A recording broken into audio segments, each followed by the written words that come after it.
Yo les gars, c'est Mathieu Football. On se retrouve aujourd'hui pour un tout nouveau débrief. Le débrief donc de cette rencontre entre l'Olympique de Marseille et le MHSC, le Montpellier Hérault. Voilà, score un but partout à la fin des 90 minutes de jeu les mecs entre l'Olympique de Marseille et Montpellier au Vélodrome. Encore une nouvelle déception, 5 matchs d'affilée sans victoire au Vélodrome pour nos Marseillais.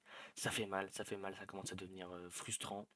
Voilà, on prend ce but en compte d'Arnaud Nordin à la 12e minute de jeu avec un Wabi Kazri qui transperce toute notre défense. Vraiment, j'ai jamais vu un Kazri à ce niveau-là dans un match pareil. On a eu ce petit coup de chance, voilà, une main de Sako qui rentre en jeu après une commotion cérébrale certainement de Kouyaté. Donc Mamadou Sakho qui rentre en jeu, qui commet une main. Matteo Guendouzi qui prend ses responsabilités, qui transforme le penalty, donc qui revient un partout. Et en deuxième période, Matteo Guendouzi qui sort. Voilà. Je veux dire que même quand il marque, en fait, on le laisse pas sur le terrain, c'est quand même un truc de ouf. Toujours ce duo Verretou-Rongier. C'est pas que je l'aime pas, mais je voulais quand même laisser Guendouzi sur ce match-là. Donc sur l'ensemble des stats, voilà, on a eu 13 tirs à 9, 2 cadrés à 3. Ça n'a pas été un immense match dans l'ensemble, 70% de possession, 607 passes, beaucoup de passes les mecs. Vraiment, en fait, je me rends compte qu'on a vraiment fait beaucoup de passes et on a eu extrêmement de possession, mais ça a été très très fébrile ce soir. 15 fautes, c'est beaucoup. On en fait 9, bon, ça revient un peu au même. Deux cartons jaunes des deux côtés, un hors-jeu de chaque côté, très peu de corners. Voilà, un match avec très peu d'intensité. Ce match-là aurait permis de nous démarquer donc de 5 points du RC Lens. Malheureusement, on reste qu'à 3 points. Et de revenir à 4 points du Paris Saint-Germain qui, certes, en fait, c'est pas que je crois plus au titre, mais en fait, en soi, pour moi, les mecs, on devrait vraiment encore croire au titre, en fait. Je suis désolé, là, quand on regarde, on est quand même seulement à 6 points de ce Paris Saint-Germain. Ce Paris Saint-Germain, qui va donc se déplacer à Lyon, à Nice et à Lens, les mecs. Ils peuvent potentiellement prendre moins de points qu'on ne le penserait. Et donc si nous déjà on assurait ce score aujourd'hui, on revenait à 4,2. Ça aurait déjà changé la donne. Malheureusement, voilà, encore ce soir, on n'a pas été bon. On n'a tout simplement pas été bon les mecs ce soir, hein. C'est vraiment grave. Avec une composition qui sortait de l'ordinaire. Voilà, avec des joueurs qui n'ont quasi pas joué. Enfin surtout deux qui en sortent. Donc on a eu donc Ruben Blanco au but, qui a pas été mauvais du tout, voilà, qui a fait son match, Ruben. Voilà, qui a fait les parades qu'il avait à faire, qui a sorti un match très très bon match. Son jeu au pied n'a pas trop été catastrophique dans l'ensemble. Des bonnes prises de balles dans les airs sur coup franc, corner, voilà, là-dessus il est quand même bon. Et voilà, c'était parce que Paolo Lopez était fiévreux, il pouvait pas assurer sa place ce soir, il ne s'est quasi pas entraîné de la semaine.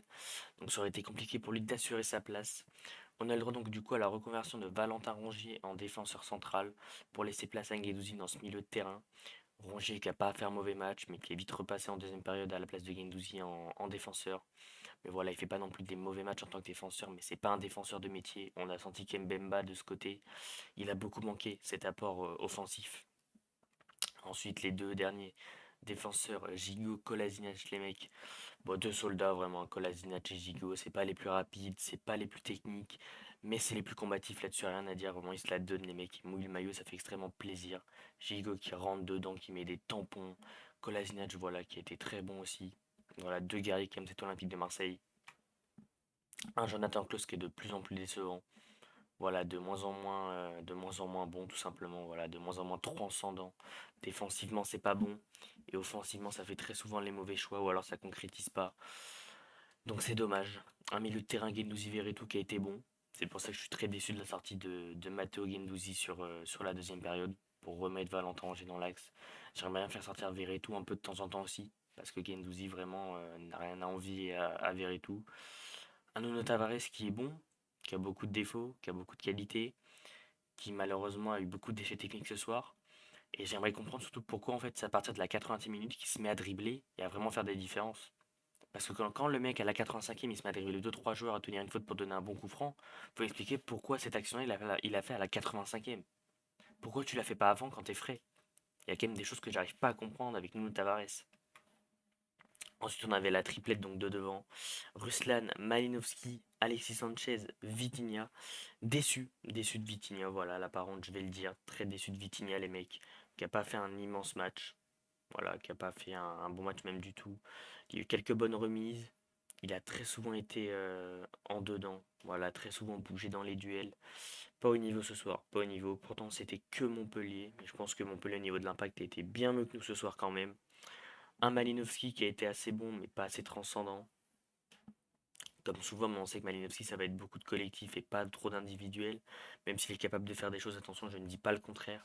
Mais ça va être quelqu'un qui va très souvent et va être dans le collectif et pas dans l'individualité. Et donc, Alexis Sanchez, un cran plus bas, ça n'a pas été pareil. Ça n'a pas été pareil. Voilà, Alexis Sanchez qui devait un peu alimenter Vitinha. Ça n'a pas marché. Les deux ne se sont quasi pas trouvés ce soir. Ce qui explique donc vite la sortie de Vitinha, tout simplement. Et puis Alexis Sanchez, voilà, qui a mouillé le maillot. Lui, on sait qu'il le fait, on sait qu'il le fera toujours. Donc ça fait quand même plaisir d'avoir ce type de joueur. Et bon, j'espère que la fin de saison fera en sorte qu'il reste.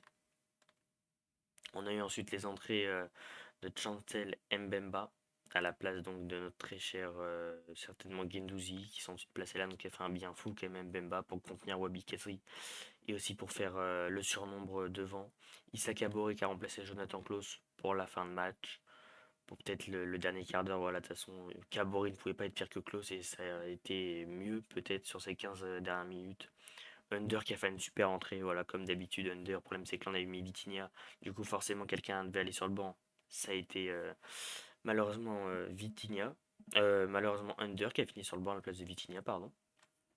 Mais voilà, en fait, je pense qu'on va vite revenir à un trio d'attaque Under, Malinowski, Sanchez, parce que malheureusement Vitinha a encore beaucoup de mal.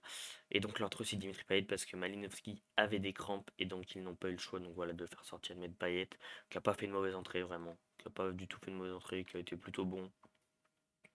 Et dans sa globalité du côté de Montpellier, on a eu un Benjamin Lecomte très très fort, ça on l'avait compris sur ses derniers matchs, avec tous les pénaltys qu'il a stoppés, tous les arrêts qu'il a pu faire, on l'avait compris. Une défense qui a été très très regroupée avec ses milieux, voilà, qui a su faire les différences aussi après en contre-attaque. Une équipe qui nous a beaucoup fait mal en transition, notamment avec ce but d'Arnaud Nordin. Et Louis qui est très remuant, qui a été très remuant. Heureusement qu'on avait Samuel Ligo ce soir pour le contenir, les mecs, parce qu'il nous a fait quand même très très mal. Teddy Savani entre les lignes, c'était voilà, il a fait extrêmement mal les mecs. Pareil sur ses corners, ses coups francs, il fait très très peur à chaque fois.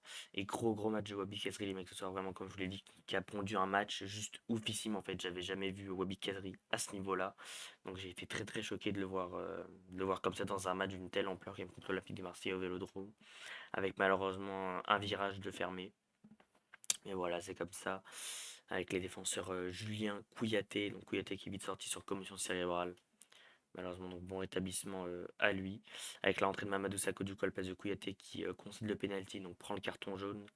Ensuite un jeune qui rentre, pas eu grand chose. Un autre jeune, je crois, ça c'est deux petits jeunes.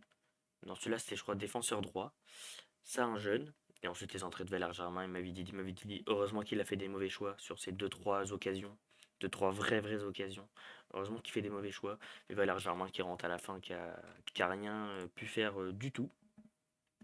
Donc déçu ce soir parce qu'on pouvait prendre 5 points d'avance donc sur le RC Lens et revenir à 4 points du Paris Saint-Germain. Malheureusement, on n'a pris que 3 points d'avance sur Lens, voilà, qui jouera contre Rennes demain. Et on est seulement du coup maintenant à 6 points de Paris, ce qui n'est pas beaucoup, mais ce qui n'est pas proche non plus. Donc c'est dommage. Donc en tout cas les mecs, comme d'habitude, si la vidéo vous a plu, je vous invite à liker. Voilà, pour le référencement, ça aide énormément, j'en ai vraiment besoin les mecs, ça me soutient de ouf. À vous abonner aussi pour être au courant de toutes les vidéos qui sortent sur la chaîne YouTube. J'en sors en masse les mecs, je compte sur vous pour être présents. Aussi les mecs à commenter, voilà, en me donnant vos tops et vos flops de ce match du côté que ce soit de Marseille ou de Montpellier les gars. C'est vous qui décidez, vous pouvez mettre les deux équipes. En tout cas les mecs, sur ce, c'était Mathieu Football. Ciao l'équipe.